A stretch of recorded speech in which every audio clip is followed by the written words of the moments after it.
Hello, welcome to Liberatory Imagination. I'm Tiffany. This is a space where I'm going to explore liberation and creativity and my thoughts about relationship to myself and to others and elements that I think are important as we think about the world we want to build.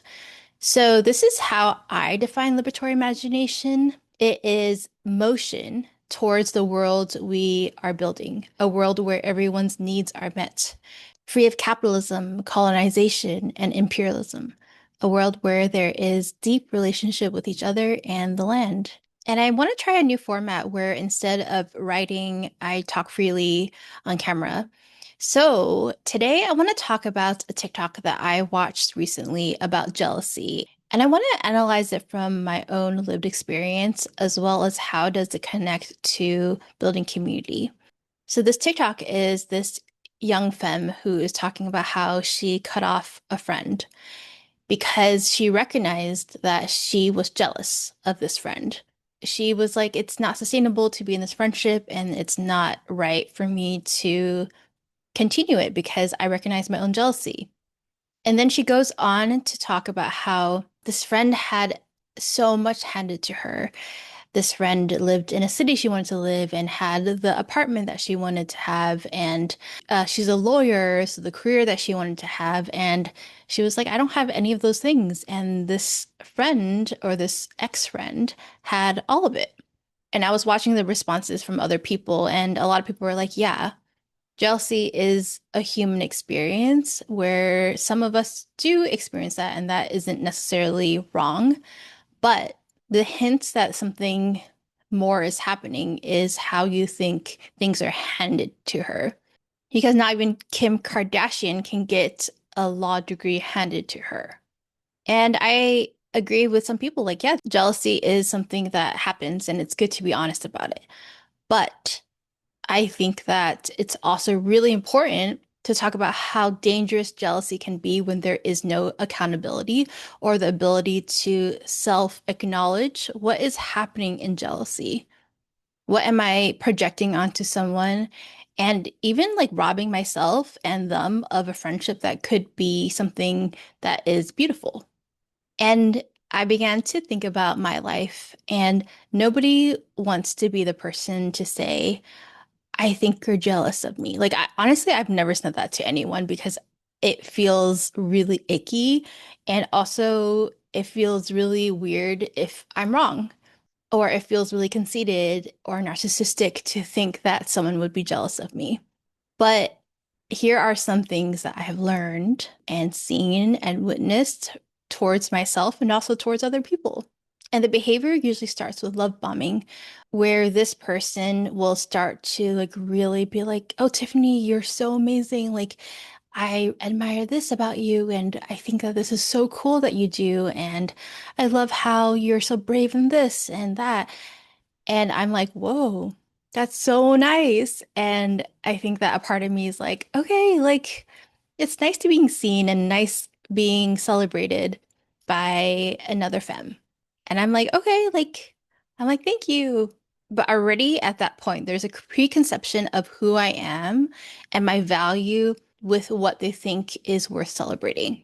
And then usually what happens is that the admiration's still there, but I'm starting to feel like there's something off. There's something a little weird because a lot of times they start talking about all the accomplishments that they have done and are trying to prove that they also know about liberation and this and that and this and that. And I respond, I'm like, yeah, like that's really awesome. But there's this feeling in my gut that there's something else happening, that it isn't just someone expressing their journey or someone who's expressing where they're at or what they're learning. It's trying to prove a point. And that energy, trying to prove something, is very particular because when I'm in the room and I'm hearing this, it feels like I'm being talked at and not in relationship. There isn't this energy of back and forth. There's an energy that feels like it's going towards me. I'm like, okay, I'm trying to observe and be open. And then the admiration starts turning. I'm starting to feel like there is a sort of entitlement towards me. There's an expectation of proximity for something, whether it is exposure, more exposure on social media, or it is exposure to other people that I know. And it's this expectation and entitlement of my time in a way that doesn't feel like I'm involved because I am an object or like I was put on a pedestal at the beginning of the relationship. And as I am revealing my humanity, that can only stay like that for so long. And eventually, there is an energy of wanting to pull me down from where I didn't even want to be in the first place, a pedestal. And the energy is very extracting. It makes me feel like, am I even part of this? This person is so stuck on this version of me and what they want to extract from this fictional version of me that they have forgotten that there is a human involved. It feels bad to feel like there is some sort of mathematical equation going on when I just want presence in a relationship and not calculus. And then what happens is that that entitlement is asking for more. And when I have a boundary of like, okay, that's enough, like, or no, I don't want to do that, or actually, I kind of needed to take a step back, there's backlash right away.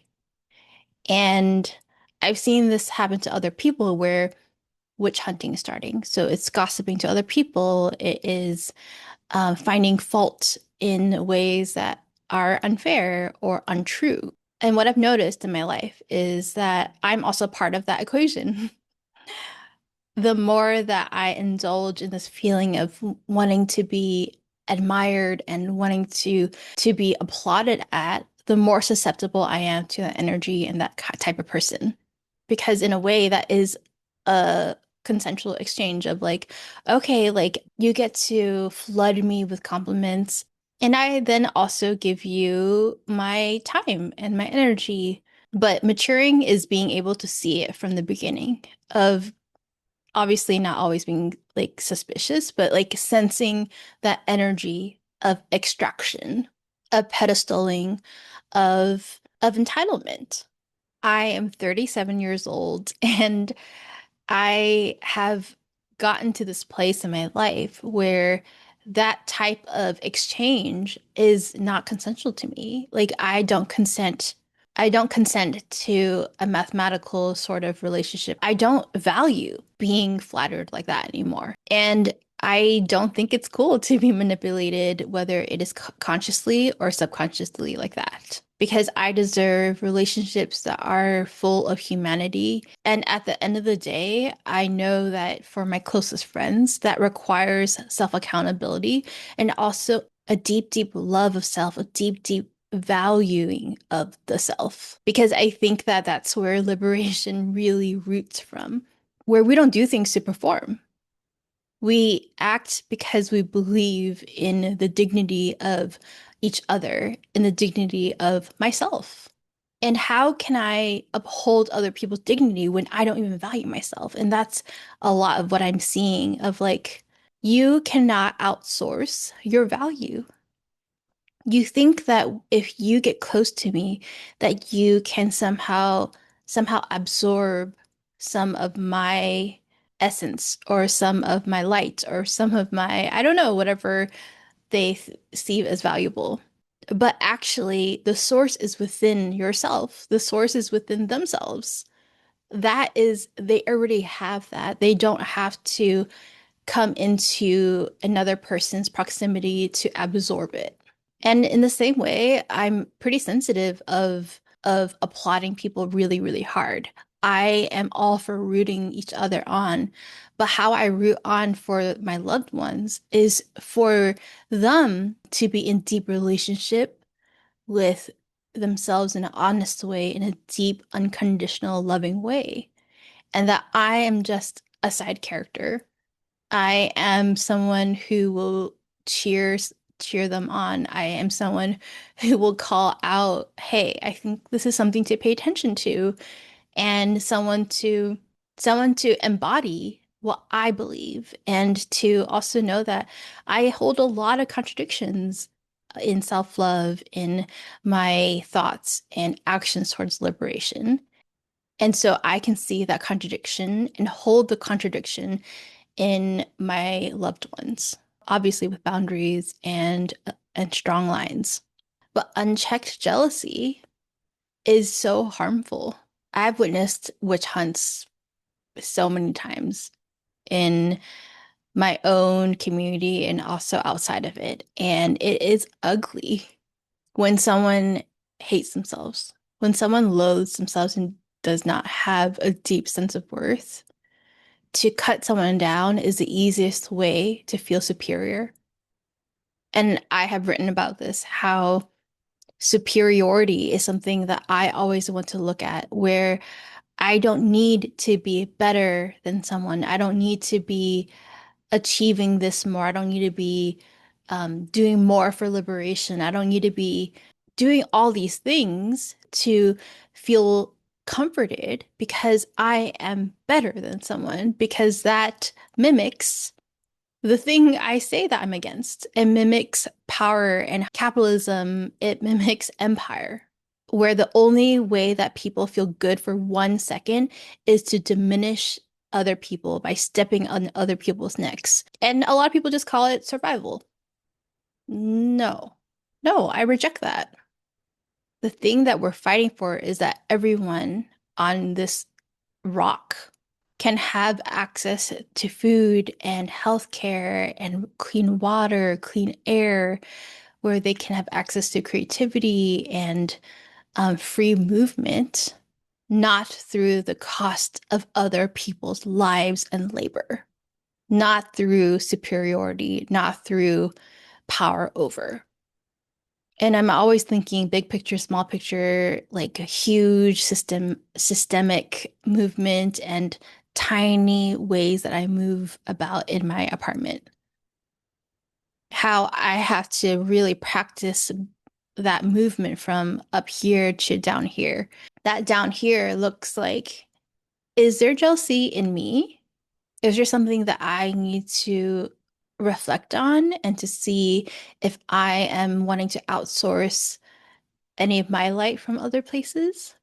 And asking myself, how can I be a better friend, a better partner, a better community member by having wisdom in maneuvering through tricky things that are out of my control? Like, I don't have any control if someone has jealousy, but what I do have control over is not falling for the trap of admiration or fake admiration. What I do have control over is having deep peace and roots so that I am not honestly desperate for attention, desperate for friendship, because I'm so rooted in the confidence and worthiness of myself first, and that I have chosen people to be seen and loved by. There is no need to outsource that kind of admiration. There is no need to want that kind of worshiping. It is not right for anyone to be held at such high esteem, because that feeling or that thing is honestly fake. I think about how I was in the Christian church for a long, long time. I was a deacon. I was deep, deep, deep in that culture. And one of the reasons why I stayed for so fucking long is that I loved being seen as a leader. I loved being seen as a worship leader who led music. I loved being recognized as I was walking around Chicago. I loved feeling this fake sense of respect. When in reality, the racism, the sexism, the homophobia that existed in that environment was cutting me down. But that was a price I was willing to pay for all those years, because I liked that fake sense of being seen and applauded. It is so dangerous. It is so dangerous. And people can take advantage of that feeling so easily. I talk about cults all the time, but and Christianity being one of the most effective one. If you can make someone feel special and beloved and seen and applauded, oh my gosh, you can get away with so much. And another word for that is grooming. It is an abusive relationship.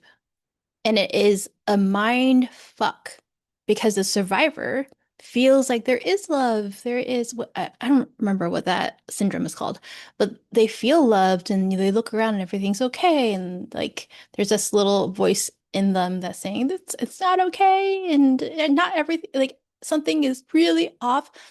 But they're like, but I am loved. Like I do have a voice, but only when you step away will you realize, oh, wow, they really nailed manipulation. They really honed in on such a human need and desire and twisted it and used it for their benefit. I'm not sure if like those connections are completely the same, but they sure sound similar thematically. And let me tell you, in the leftist spaces, all of these things also exist. But instead, we're using terms like liberation, like anti-capitalist, um, Marxism, communism, socialism, class war. All, we're all the words are right and so good, but those things could be really distracting. Power-hungry people are really good at distraction, at a sleight of hand. And in leftist spaces, in activism, it is such a vulnerable spot. It is such a ripe place for manipulation. And that's why addressing our internal world, why healing and being able to heal from generational trauma is really important. It isn't the whole thing, but it is part of it. Because when we can root really, really deep within ourselves, when we can have actually honest and beautiful relationships, we can see through that. We can see through that behavior and be like, hmm, I think that we need to slow down and consider something else. We need to not just instantly react and follow someone's lead. And on a personal level, jealousy, when I am rooted, when I have strong relationships, that kind of behavior is so easily clockable, where I'm like, okay, I see what's happening, and I can make confident steps and decisions out of love, not only for myself, but for that person. And what I will never do is think that I can save them from that, that I will be the one to pull them out from the self-loathing or from extraction from external places. Because I know that's conditioning, conditioning from being raised as a girl, as a woman, that our role is to save other people from themselves. Mm-mm, not me. That is not dignifying for other people. It is not dignifying for me. I've been recently really sitting with the fact that being on this path towards the world I want to see, being on the path that really deeply is peaceful with my value is a lonelier road. Being able to see truth and things in its reality, whether it is on a micro level in my personal life or the macro level of genocide, constant genocide and murder and extraction and exploitation and such evilness. Being able to see that, it is isolating in many ways. And that feels sometimes at odds in building community, in being able to have rich relationships at different levels and tiers of proximity to myself. And I think that where I am in my life, as I am in my later 30s, is yeah, that's the challenge that I'm so down for because I have faith. I have faith that even though I cannot see the next step in front of me, I know what is most important. And the most important thing is to building that world. It's using my creativity, my imagination, my actions, my relationships to get a little closer towards that world, whether I see it in this lifetime or not. And I think that if I keep on rooting down, if I keep on getting to the bottom of who I am and my value, the more I can champion other people's dignity and value and their rights to having everything they need in this life, the right to agency. All that being said, I want to end with my question. What does liberatory spark in me today? It sparks in me the forging of more abundance relationally. Abundance in being able to see one another in our complexity and in our humanity. It sparks in me the ability to have presence with one another, where the other person isn't always pinging something back to myself for me to reflect on myself, for me to think about my past, for me to uncover something from my history.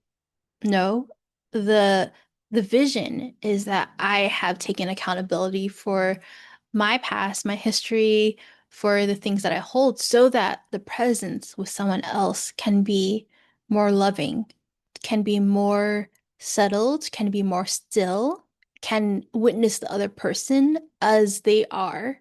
And I've written about this where I think that the more work that we do, the more that we mature and grow and heal, the duller the other person as being a mirror to ourselves become. A liberatory imagination leads me to think about there is so much more abundance that we can experience with one another. So much more. And that road is really, really hard because we have been fucked by colonization, by imperialism, by capitalism, by sexual violence, by so much in our lifetime and in the lifetimes before us. And it is really, really hard. And yet we go towards the goal. And yet we know that in this lifetime, we can make efforts to heal. We can do our part because the agency that we want to see in other people, we have. Because the agency that we want in other people, the dignity that we want to uplift in other people, we have to also fight for our own. And this is one way that we can do our part, and it is small, and it is usually in the quiet of the night, and it is invisible to others. It is behind the scenes. It is when you are by yourself and you're feeling stuff come up. Those are the moments that we need to press into. Those are the moments where the fruit of it will be relationally. It will be in how we deal with emergency. It will show up in how do we come together when things get harder and harder and harder, and they will. So thank you so much for listening to me if you've gotten this far. And I will continue to experiment with this form. But let me know if you have thoughts and if this was something that was helpful or interesting for you. All right, I will see you next time.